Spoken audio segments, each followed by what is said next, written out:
At that moment, he stopped the car, the patrol car, and he noticed something. This body was floating above the ground.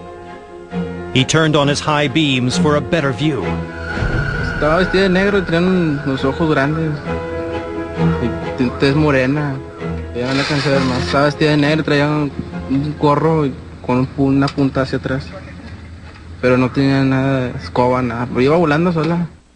The creature then suddenly flew at the car, smashing repeatedly into the windshield. So he put the car in reverse, the patrol car in reverse, trying to run away. He asked by radio for backup, and this flying thing was trying to grab her through the windshield. She was looking at him. It was very close. Terrified, the police officer raced backwards, hitting a wall and losing consciousness. Later, medical tests revealed the officer had no drugs or alcohol in his system, but was in a deep state of shock. Psychological test revealed that he was not suffering and has never suffered any kind of hallucination or any kind of psychological disorders.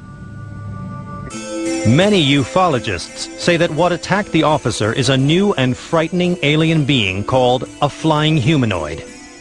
One amateur video even caught two flying humanoids in the air together. This was like a huge dark being with some kind of big, huge cloak. Above this big flying being was a winged entity. Suddenly, a smaller being is expelled from the big flying entity and fly away. And then that smaller entity returned and was absorbed by the bigger one. ¡Ay, ay, se le pegó! ¡Se le metió! Como tapa. Some people think that these are bad aliens that are flying, trying to abduct people. However, these are only theories. We don't know exactly what's going on. But the images are there. UFO investigator Stanton Friedman doesn't find these images persuasive evidence that the creatures are real. I've looked at a number of reports of flying humanoids. I wasn't terribly impressed. But believers like Ed Sherwood think it won't be long before these creatures and others make themselves known in the United States. The people of America are ready for the fact we are not alone.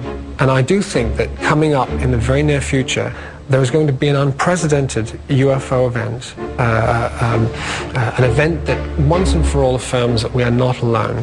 Coming up, some residents of Phoenix, Arizona say they've experienced such an event.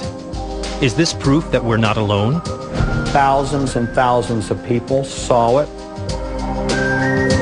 And later, have aliens been here before? The petroglyphs show objects hovering in the sky and little stick figure people pointing up, looking at it.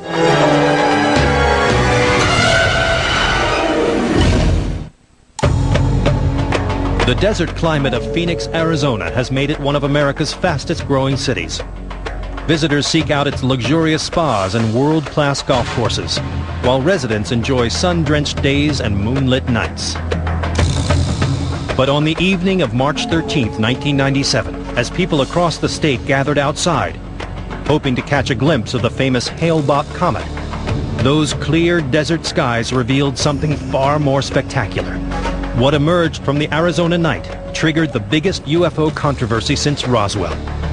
Immediately overhead was something that did not compute. We had never seen anything like this before. It was enormous, it was absolutely silent, and it was moving fairly slowly. I felt as if I could reach up and touch it. My sense at the time was that something extraordinary was happening on our planet.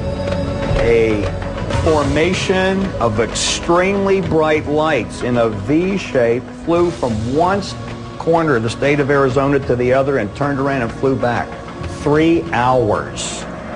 Thousands and thousands of people saw it, were witnesses. There was a little league game going on, and they all saw it. The kids saw it, the coach saw it, the parents saw it.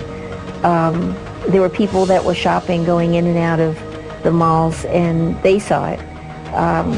There were people who were outside jogging, and they saw it. The lights took an extremely low path through restricted airspace. And no one seemed to know what these lights could be, or where they came from. Were extraterrestrial beings involved?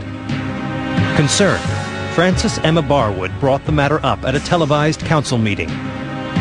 But city officials quietly urged Barwood to drop the subject.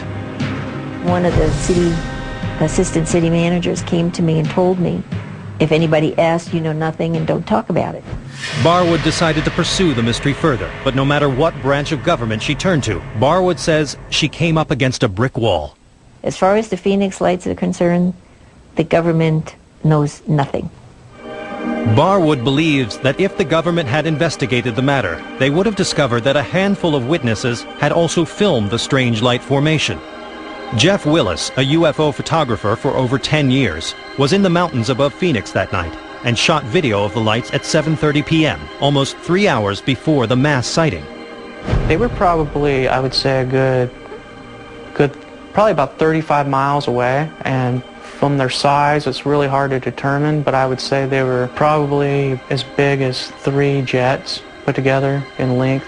They were really big, and they were moving very slow. They had to have been something strange, for sure.